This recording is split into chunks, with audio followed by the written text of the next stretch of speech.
इस एग्जाम्पल में हमें दो पुली दिए गए हैं। एक पुली जो है वो मासलेस है ना, ये जो पुली है ये मासलेस पुली है, ठीक। और जो दूसरा पुली है इसका मास कैपिटल M दिया गया। ये एक स्प्रिंग से कनेक्टेड है जिसका स्प्रिंग कांस्टेंट है K, और एक ब्लॉक है जिसका मास है स्मॉल m, ठीक। तो ब्लॉक को अगर थोड़ा सा नीचे डिस्प्लेस करके छोड़ दिया जाए तो ये पूरा सिस्टम सिंपल हार्मोनिक मोशन करेगा, है ना। अच्छा, अब इस क्वेश्चन को हम लोग दो तरीके से कर सकते हैं, या तो ग्रेविटेशनल फोर्स कंसीडर करें या दूसरा केस है कंसीडर नहीं करें, है ना। दोनों केस में आंसर जो है वो एक ही आता है, क्योंकि किसी भी कांस्टेंट फोर्स का इस पर इफेक्ट नहीं आता है, ठीक है। तो हम लोग क्या करते हैं, क्वेश्चन को सॉल्यूशन को इजी करने के लिए हम लोग mg को छोड़ देते हैं। मान लेते हैं कि mg जो है वो है ही नहीं, है ना। इसमें एक चीज ध्यान रखना है कि ये जो पुली है m मास का वो रोटेट नहीं करेगा उसके ऊपर, बल्कि स्ट्रिंग जो है स्लीप कर रहा होगा, है ना। तो उसका रोटेशनल मोशन हमें कंसीडर नहीं करना है ना। Pulley of mass m is smooth, ठीक है। तो हम क्या करेंगे कि चूंकि हम लोग mg को छोड़ दे रहे हैं, mg हम कंसीडर नहीं कर रहे, इसलिए जो इक्विलिब्रियम पोजीशन होगा वो तब आएगा जब स्प्रिंग अपने नेचुरल पोजीशन में होगा, है ना। ये इसका इक्विलिब्रियम और ये जो है ये पुली का इक्विलिब्रियम, ठीक है। और स्प्रिंग जो है अपने नेचुरल पोजीशन पर है, mg है नहीं, तो बिना किसी इलोंगेशन के सारे ऑब्जेक्ट्स अपने इक्विलिब्रियम में होंगे, ठीक। अब हम मान लेते हैं कि ये ब्लॉक और ये पुली दोनों ही सिंपल हार्मोनिक मोशन कर रहे हैं, ठीक है। तो जो ब्लॉक है वो SHM करता हुआ अपनी पोजीशन से जो है वो x नीचे आ गया है। अगर ये x नीचे आया तो ये जो पुली होगा, पुली कांस्टेंट रिलेशन से कितना ऊपर जाना चाहिए, ये जाना चाहिए x/2, है ना। इस पुली को x/2 ऊपर जाना चाहिए, ठीक है, जो कि हम लोग न्यूटन्स लॉज ऑफ मोशन वाले चैप्टर में पढ़ते हैं, है ना। इसका रीजन भी हम समझ सकते हैं कि जब ये पुली ऊपर जाएगा तो x/2 लेंथ का स्ट्रिंग लेफ्ट साइड से निकलेगा इधर से, और x/2 लेंथ का स्ट्रिंग राइट साइड से निकलेगा, यानी टोटल x लेंथ का स्ट्रिंग यहाँ से रिलीज होगा और सारा इस लेफ्ट साइड में ब्लॉक को नीचे की तरफ ले जाएगा, यानी ब्लॉक जो है x डिस्टेंस नीचे चला जाएगा, ठीक। अब जो ब्लॉक है अपनी पोजीशन से x नीचे है मीन पोजीशन से, तो यहाँ पर इसके पास कोई वेलोसिटी हो सकती है। अगर इसकी वेलोसिटी v है तो इस पुली की वेलोसिटी जो होगी वो v/2 होगी, उसी प्रोपोर्शनल में जिस प्रोपोर्शनल में इनका डिस्प्लेसमेंट होता है पुली और ब्लॉक का, उसी प्रोपोर्शनल में इनके पास एक्सेलरेशन भी होगा और वेलोसिटी भी होगा। तो चूंकि ब्लॉक का डिस्प्लेसमेंट डबल है पुली के डिस्प्लेसमेंट से, तो उसकी वेलोसिटी भी डबल होगी पुली की वेलोसिटी से, ठीक। अब हम क्या करेंगे कि देख सकते हैं कि अब स्प्रिंग में x/2 इलोंगेशन होगा, क्योंकि पुली x/2 ऊपर गया तो स्प्रिंग में इलोंगेशन कितना हुआ, x/2, ठीक है। तो अब हम इस सिस्टम की एनर्जी लिखते हैं, टोटल एनर्जी ऑफ सिस्टम। ये एनर्जी लिखेंगे तो पहले ब्लॉक की काइनेटिक एनर्जी लिखते हैं, हाफ mv² प्लस पुली की काइनेटिक एनर्जी लिखते हैं हाफ M इंटू v/2 का होल स्क्वायर, प्लस स्प्रिंग की पोटेंशियल एनर्जी लिखेंगे हाफ k, और इसमें इलोंगेशन है x/2 इसका होल स्क्वायर, ठीक है। तो ये सारे एनर्जी हमने कंसीडर कर लिए। mg चूंकि हमने लिया नहीं है, इसलिए ग्रेविटेशनल पोटेंशियल एनर्जी नहीं लिखेंगे। ठीक है। अब सेकेंड स्टेप हमें बताया गया कि इसको टाइम के रेस्पेक्ट में डिफ्रेंशिएट करना है। तो इसको डिफ्रेंशिएट करेंगे तो आएगा half m 2v dv/dt plus 1/8 m 2v dv/dt plus 1/8 k into 2x dx/dt। ठीक है। इसको थोड़ा सा सिंप्लीफाइड फॉर्म में लिखेंगे तो देख सकते हैं कि यहाँ से 2 और यहाँ से 2 कैंसिल, यहाँ से 2 कैंसिल होगा तो ये 8 4 हो जाएगा। उस तरह से यहाँ से 2 कैंसिल होगा तो ये 8 4 हो जाएगा। ठीक। अच्छा, यहाँ पर जो dx/dt टर्म है ये एक्चुअली में वेलोसिटी है। तो अब सिंप्लीफाइड फॉर्म में इसको लिखेंगे तो आएगा mv dv/dt plus m/4v dv/dt plus k/4 into x into v, और ये कुल मिलाकर होना चाहिए 0, क्योंकि टोटल एनर्जी हमेशा कांस्टेंट रहता है। तो इसमें से देखेंगे ये वाला v, यहाँ का v और यहाँ का v कॉमन लेकर के बाहर कर देंगे और 0 हो जाएगा। ठीक। तो इसमें से dv/dt वाला टर्म कॉमन लेंगे तो आएगा m plus m/4 is equal to minus k/4 into x, है ना। तो dv/dt into 4m plus m/4 is equal to minus kx/4, ये आया। तो इसमें से ये दोनों 4 कैंसिल हो जाएंगे, तो जो एक्सेलरेशन आएगा dv/dt वो हो जाएगा minus k/4m plus m into x। ठीक। तो इसको हमें कहा गया कंपेयर करने के लिए।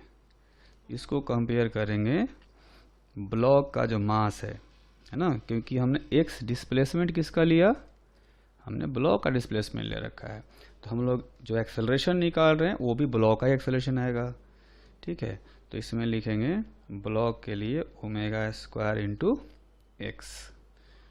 तो कंपेयर करने से ओमेगा स्क्वायर का वैल्यू आएगा k/4m प्लस m।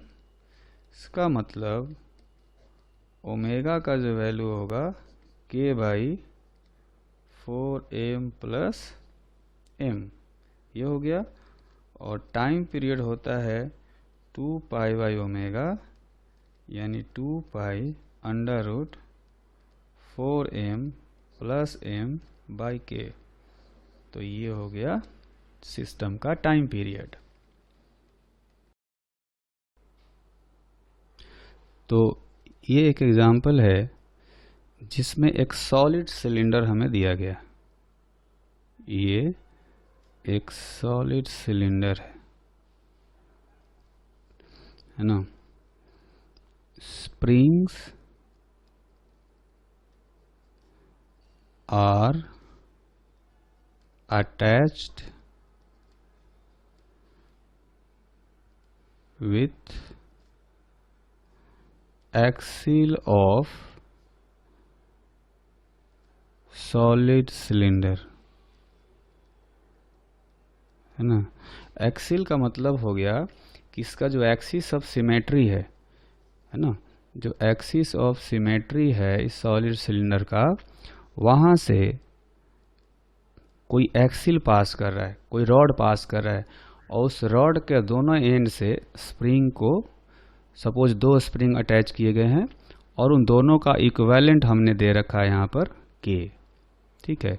तो अब हम लोग एक ही स्प्रिंग मान कर चलेंगे K, और ऐसा होगा कि ये जो सिलेंडर है ये परफेक्ट रोलिंग कर सकता है ना। Solid cylinder,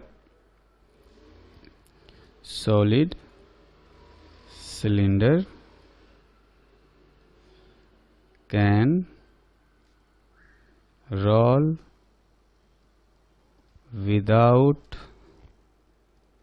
sliding if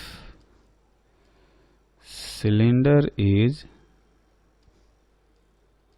released after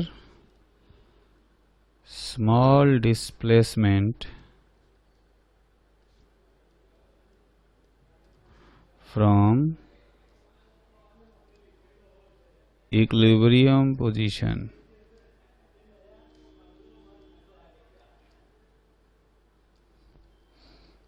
Then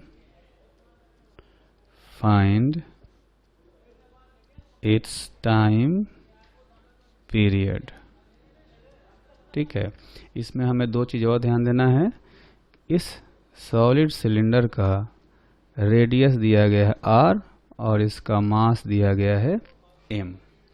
ठीक है, तो ऐसा हम मान लेते हैं कि जो सॉलिड सिलेंडर है ना, जब ये अपनी पोजीशन से, अपने इक्विलिब्रियम पोजीशन से x डिस्टेंस पर होगा, ठीक है, तो इसके पास कोई वेलोसिटी होगी। सपोज ये इसका इक्विलिब्रियम पोजीशन है जो ग्रीन वर्टिकल लाइन दिखाया है, और अभी जो है इक्विलिब्रियम से x डिस्टेंस पर है, तो इसको इधर वेलोसिटी v होगी और ओमेगा एंगुलर वेलोसिटी से ये रोटेट भी कर रहा होगा, ये कंबाइंड मोशन कर रहा होगा। ठीक है, तो अब इस सॉलिड सिलेंडर की हमें जो काइनेटिक एनर्जी निकालनी है ना, तो वो काइनेटिक एनर्जी हम लोग कैसे निकालेंगे? तो उस इंस्टेंट पर इसकी टोटल एनर्जी सॉलिड सिलेंडर की लिखेंगे। तो एक तो आएगा translational kinetic energy half mv² plus rotational kinetic energy half ICM into omega square. ICM क्या है? उस सॉलिड सिलेंडर के सेंटर ऑफ मास के अबाउट मोमेंट ऑफ इनर्शिया है। ठीक है, प्लस स्प्रिंग में जो एनर्जी होगी पोटेंशियल एनर्जी हाफ kx²। ठीक है, क्योंकि हॉरिजॉन्टल सरफेस पर ये मोशन कर रहा है, इसलिए हमें ग्रेविटेशनल पोटेंशियल एनर्जी लेने की ज़रूरत नहीं है। तो ये टोटल एनर्जी हो गई। अब क्या करेंगे? इसको हम लोग डिफरेंशिएट करते हैं। तो डिफरेंशिएट करने से आएगा half m 2v dv/dt plus half ICM जो है कांस्टेंट टर्म है, जो कि आएगा mr²/2। सॉलिड सिलेंडर का और डिस्क का मोमेंट ऑफ इनर्शिया इक्वल होता है ना। अच्छा, जो ओमेगा है, ओमेगा को हम लोग लिख सकते हैं, ओमेगा जो है इसको लिखा जा सकता है v/r, है ना। तो यहाँ पर ओमेगा को हम लोग क्या करेंगे कि जो ओमेगा स्क्वायर है, इसका मतलब हुआ कि अपने पास v/r का होल स्क्वायर है। ठीक है, तो हम लोग इसको डिफरेंशिएट करना है। ओमेगा स्क्वायर को डिफरेंशिएट करने का मतलब हमें इसको डिफरेंशिएट करना है। तो इसमें से 1/r² तो कांस्टेंट होगा, v² का डिफरेंशिएशन करना पड़ेगा, तो वो आएगा 2v dv/dt प्लस, अब इस पार्ट को डिफरेंशिएट करेंगे तो इसमें k/2 कांस्टेंट है, x² का आएगा 2x dx/dt। ठीक है, तो इसको भी थोड़ा सा हम लोग सिंप्लीफाई करते हैं, है ना। तो सिंप्लीफाई करने के बाद क्या होगा कि ये 2 और ये 2 कैंसिल, है ना। उसी तरह से यहाँ से 2 और यहाँ से 2 कैंसिल, एक r² कैंसिल, फिर ये 2 और ये 2 कैंसिल, तो ये बचेगा mv dv/dt plus 1/2 mv dv/dt plus kx into यहाँ जो dx/dt है ये भी एक्चुअली में वेलोसिटी हो गया, तो यहाँ पर लिख सकते हैं v, और इनको हमें करना है 0, क्योंकि टोटल एनर्जी जो होता है वो कांस्टेंट रहता है। ठीक, तो यहाँ से अगर इस पार्ट को और इस पार्ट को दोनों को ऐड कर देंगे तो ये आएगा 3/2 mv dv/dt plus kvx is equal to 0। तो इसमें देख सकते हैं एक्सप्रेशन में कि यहाँ से एक v और यहाँ से v कॉमन लेकर के बाहर किया जा सकता है। तो ये आ जाएगा 3/2 m dv/dt is equal to minus kx, यानी dv/dt is equal to -2k/3m into x। अब ये जो भी एक्सेलरेशन आया है इसको हम कंपेयर करेंगे -ω² x से, तो ω² का वैल्यू आएगा 2k/3m, यानी omega is equal to √2k/3m। So time period t is equal to 2 pi omega, that means 2 pi √3m/2k। तो इस सिस्टम का टाइम पीरियड फाइनली ये आ गया। तो इस एग्जाम्पल में एक स्प्रिंग मास सिस्टम दिया गया है और इसमें जो पुली है ये पुली का भी मास है और स्ट्रिंग भी फ्रिक्शन है, स्ट्रिंग के साथ में भी फ्रिक्शन है ना। तो कहा जा सकता है pulley has mass and it is rough if block is released from its equilibrium position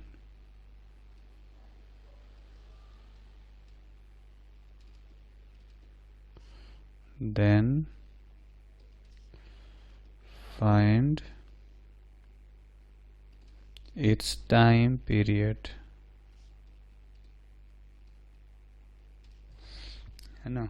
तो इसमें हमें टाइम पीरियड फाइंड करना है। तो ऐसा करते हैं, इसमें हम लोग एनर्जी मेथड अप्लाई करते हैं।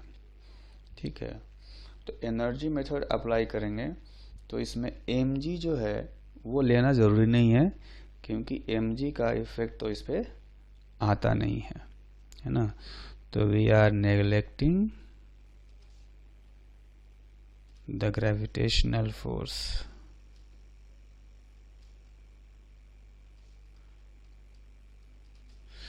तो क्या करेंगे, किसी इंस्टेंट पर मान लेते हैं कि जो ब्लॉक है वो अपने इक्विलिब्रियम से x डिस्टेंस पर है ना। ये SHM कर रहा होगा, SHM करते हुए इसको हमने छोड़ दिया है ना। तो मान लेते हैं किसी इंस्टेंट पर अपने इक्विलिब्रियम पोजीशन से जो है x डिस्टेंस पर है। लेकिन अगर हम ग्रेविटेशनल फोर्स नहीं लेंगे तो हमें ये करना पड़ेगा कि ब्लॉक को जो है इक्विलिब्रियम पोजीशन से रिलीज नहीं करना पड़ेगा, कहीं आगे जो है खिसका करके हम लोग उसको छोड़ेंगे। ठीक है, अब छोड़ दिया हमने तो ये SHM कर रहा है, SHM करते हुए ये x पोजीशन पर है। अब x पोजीशन पर होगा तो स्प्रिंग में इलोंगेशन भी x आएगा।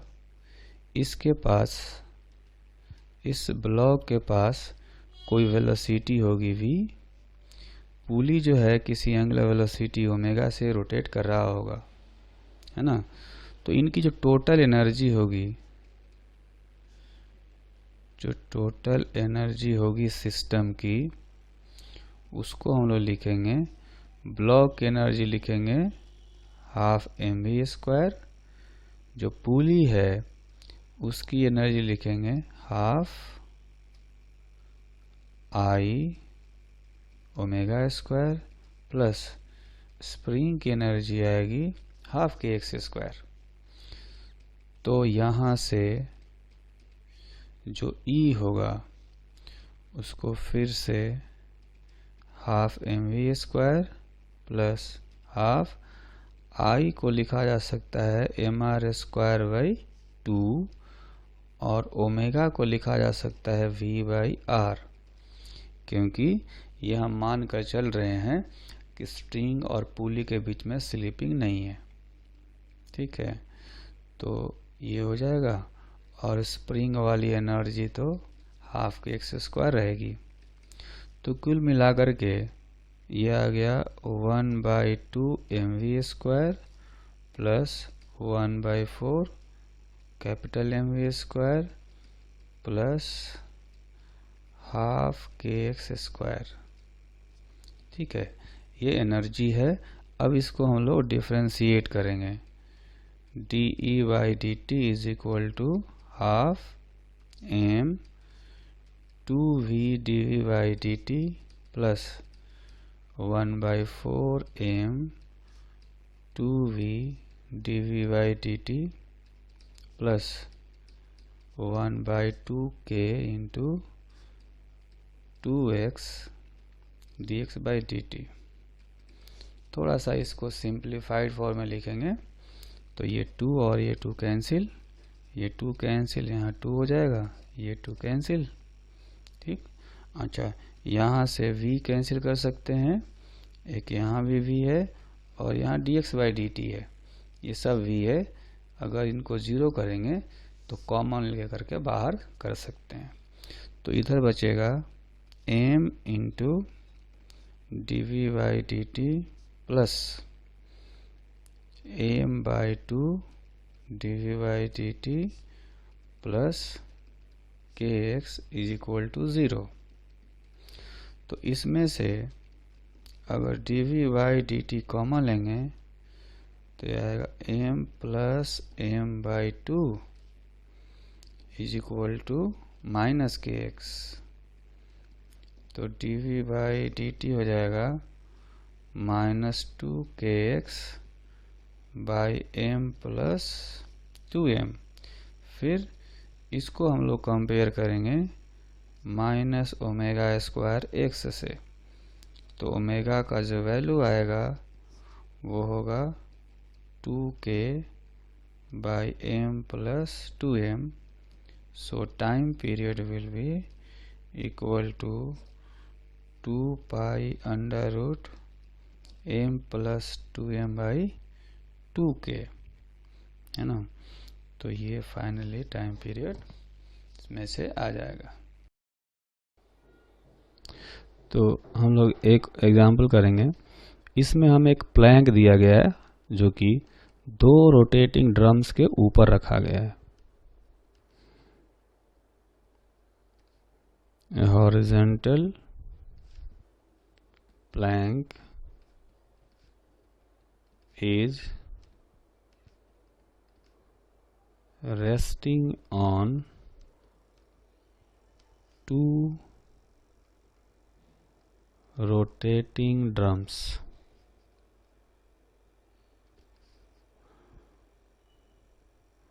Drums are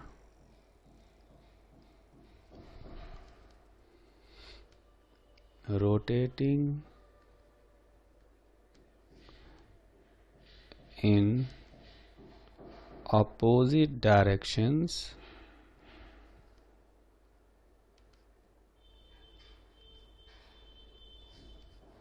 with equal angular speeds.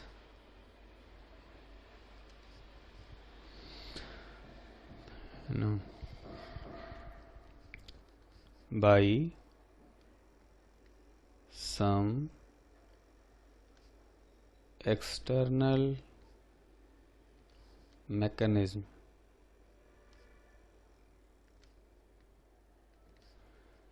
if plank is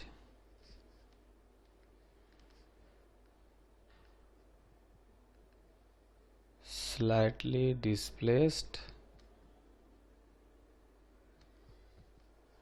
horizontally from its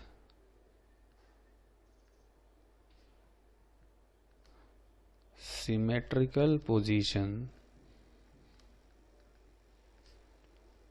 and released, find its time period. तो इस प्लैंक को हम देखेंगे कि दो ड्रम्स के ऊपर रखा गया है। राइट वाला ड्रम देखेंगे कि ये जो है एंटी क्लॉकवाइज डायरेक्शन में रोटेट कर रहा है और जो लेफ्ट वाला ड्रम है वो क्लॉकवाइज डायरेक्शन में रोटेट कर रहा है। इस प्लैंक की जो सिमेट्री है, जो सेंटर ऑफ मास है, वो ग्रीन वाली जो लाइन है उस पर है कहीं पर, और दोनों ड्रम्स के बीच में जो सेपरेशन है वो हमें 12 दिया गया। ड्रम और प्लैंक के बीच में कोएफिशिएंट ऑफ फ्रिक्शन हमें दिया गया है म्यू। ठीक है, अगर इसका जो सेंटर ऑफ मास हम देख सकते हैं, सेंटर ऑफ मास इसका है सी, है ना। अब हमें कहा गया कि इस प्लैंक को हमने डिस्प्लेस कर दिया तो ये जो है सिंपल हार्मोनिक मोशन करेगा, है ना।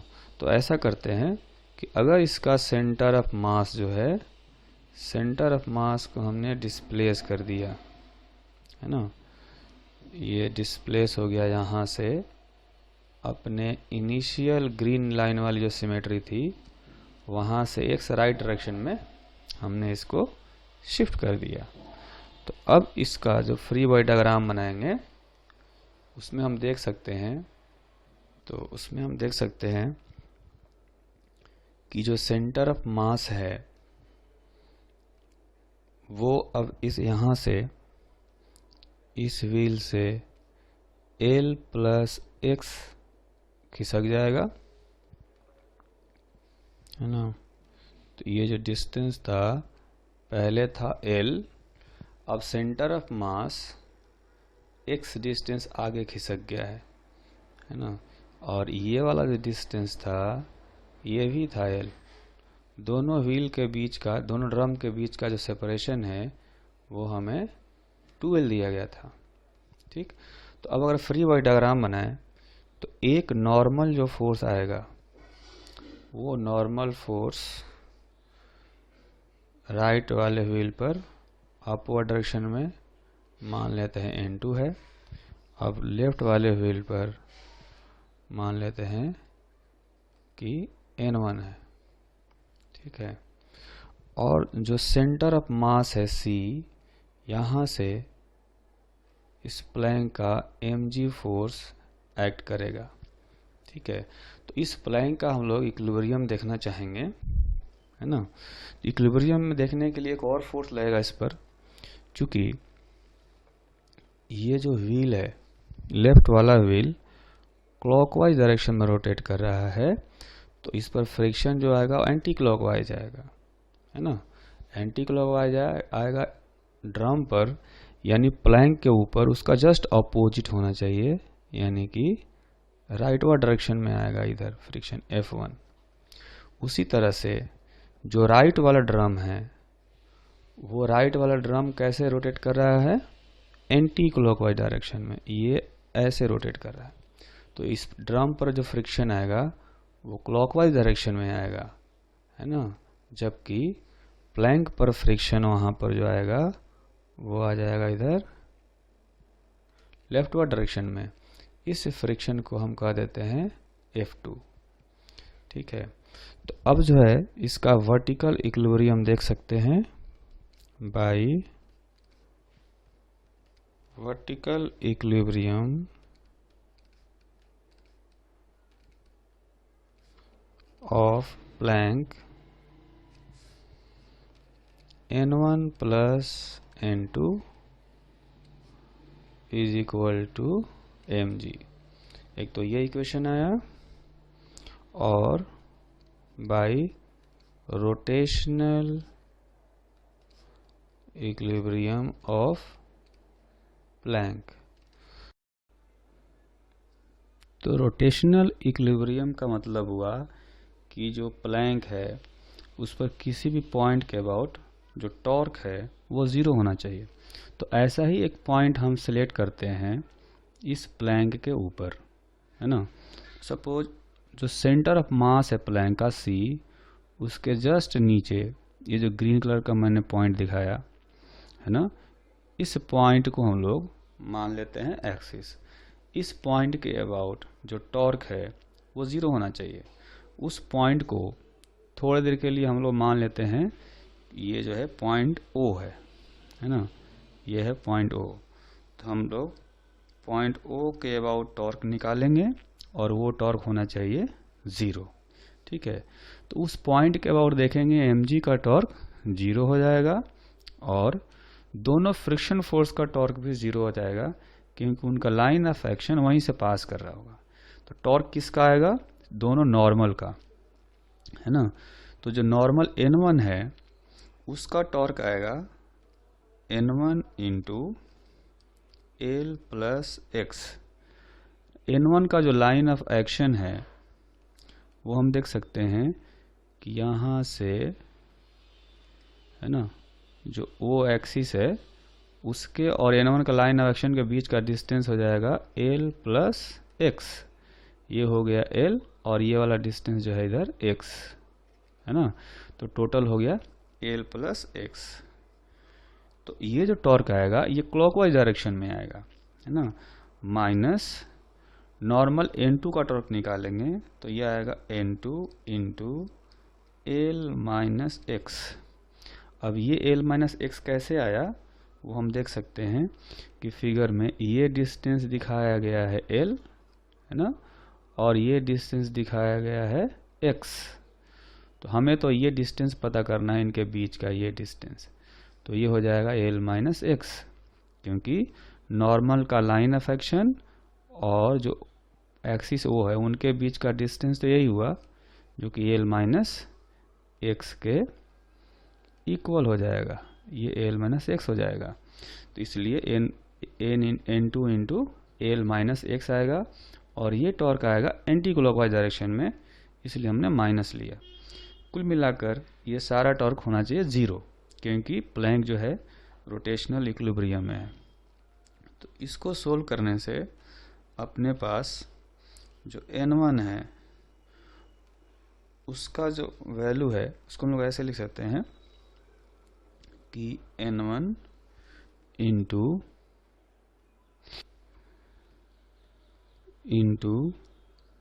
L plus x is equal to n2 into L minus x. ये आ गया सेकेंड इक्वेशन। अब हम क्या करेंगे कि इक्वेशन 1 को और इक्वेशन 2 को सोल्व करेंगे। तो by solving equation 1 and 2 we will get n1 is equal to mg into l plus x by 2l and n2 is equal to mg l minus x by 2l। तो n1 n2 निकल गए, तो हम लोग क्या करेंगे, Planck पर restoring force निकालेंगे। So restoring force on plank is equal to, restoring force हम निकालेंगे F इज इक्वल टू, तो ये फोर्स आ जाएगा F is equal to friction 2 minus friction 1। आगे एक माइनस साइन लगा सकते हैं। यहाँ फिगर में देखेंगे क्योंकि प्लैंक को हमने डिस्प्लेस किया है मीन पोजीशन से राइटवर्ड डायरेक्शन में, तो इस पर फोर्स हमें निकालना पड़ेगा लेफ्टवर्ड डायरेक्शन में।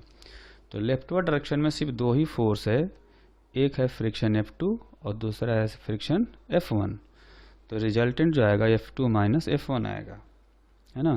तो यहाँ पर हम लोग लिख देते हैं F2 minus F1 is equal to minus F2 को लिखा जा सकता है mu N2 minus mu N1। क्योंकि यहाँ पर काइनेटिक फ्रिक्शन लग रहा होगा, स्लिपिंग हो रही होगी, इसलिए हम लोग ये काइनेटिक फ्रिक्शन लगा सकते हैं mu N2 minus mu N1, है ना। तो फाइनली N2 और N1 का जो वैल्यू है हमें वो रखना पड़ेगा। तो F is equal to minus mu into N2 का जो वैल्यू है वो हम रखेंगे mg L minus x divided by 2L plus जो N1 का जो वैल्यू आएगा ना, माइनस साइन यहाँ पर आएगा, तो इसको थोड़ा सा करेक्ट कर लेते हैं। तो करेक्शन करेंगे तो ये आएगा minus mu mg into L plus x divided by 2L। ठीक है, अब जो है हम लोग इसमें से इसको सिंप्लीफाई करेंगे तो फाइनली देख सकते हैं कि इसमें ये वाला टर्म जो है, यहाँ से ये टर्म और इसमें से ये टर्म कैंसिल हो जाएगा, तो बचेगा finally minus mu mg x divided by L। इसका हम लोग कंपैरिजन करेंगे minus m omega square x से, जो omega is equal to under root mu g by L। So time period is equal to 2 pi under root L divided by mu g, है ना। तो ये जो हो गया अपना फाइनल आंसर है।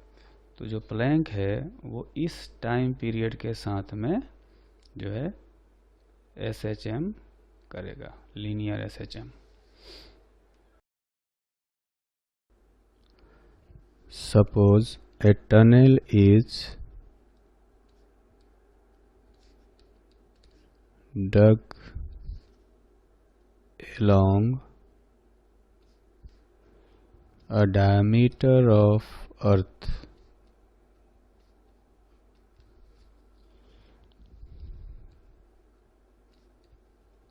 and a particle is released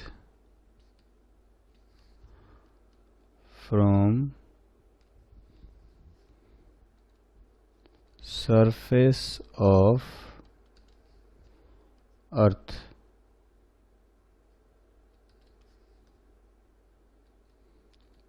Prove that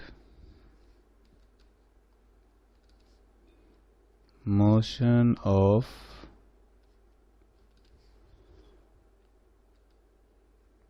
particle will be SHM and also find its time period. तो इस क्वेश्चन में हमने ये अर्थ लिया है और अर्थ का एक डायमीटर के अलोंग एक टनल बनाया गया, ठीक। तो और अर्थ का जो सरफेस है, सरफेस से एक पार्टिकल को यहाँ से छोड़ दिया गया, ठीक। अब ये पार्टिकल SHM करेगा या जैसा भी मोशन करेगा, मान लेते हैं किसी इंस्टेंट पर पार्टिकल जो है वो अर्थ के सेंटर से x डिस्टेंस पर है ना। ये डिस्टेंस हम लोग ले लेते हैं x। ठीक, तो जो रिस्टोरिंग फोर्स है, restoring force on the particle F is equal to m into g. Particle पर सेंटर की तरफ जो फोर्स लगेगा उसका वेट के इक्वल होना चाहिए, है ना। तो इसमें हम एक माइनस साइन भी लगा सकते हैं आगे, क्योंकि पार्टिकल को हमने डिस्प्लेस किया है यहाँ पर अर्थ के सेंटर से ऊपर की ओर और फोर्स निकाल रहे हैं नीचे की ओर, इसलिए माइनस साइन लगा सकते हैं। माइनस एम जी जो होता है ना, कोई भी सॉलिड स्फीयर हो तो सॉलिड स्फीयर के अंदर जो है, अगर सॉलिड स्फीयर का रेडियस है r और इसका मास हो m, तो सेंटर से r डिस्टेंस पर जो g का वैल्यू होता है वो आता है gmr divided by r cube. ठीक है, तो जो अर्थ है, अर्थ एक सॉलिड स्फीयर है, तो उसके लिए भी ये फॉर्मूला वैलिड होगा। तो g जो है एक्सेलरेशन ड्यू टू ग्रेविटी, इसको हम लोग लिखेंगे gmx divided by r cube, जहाँ पर अर्थ का जो रेडियस है ये मान लेते हैं r है और अर्थ का मास मान लेंगे कैपिटल M। तो ये जो फॉर्मूला आएगा फोर्स का, ये हो जाएगा minus gmm into x by r cube. तो देख सकते हैं कि यहाँ पर जो फोर्स है वो डायरेक्टली प्रोपोर्शनल टू x आ गया, तो कह सकते हैं सो motion will be simple harmonic motion. अब अगर इसका टाइम पीरियड कैलकुलेट करना हो तो इसको हम लोग कंपेयर करेंगे, compare with restoring force minus m omega square x से।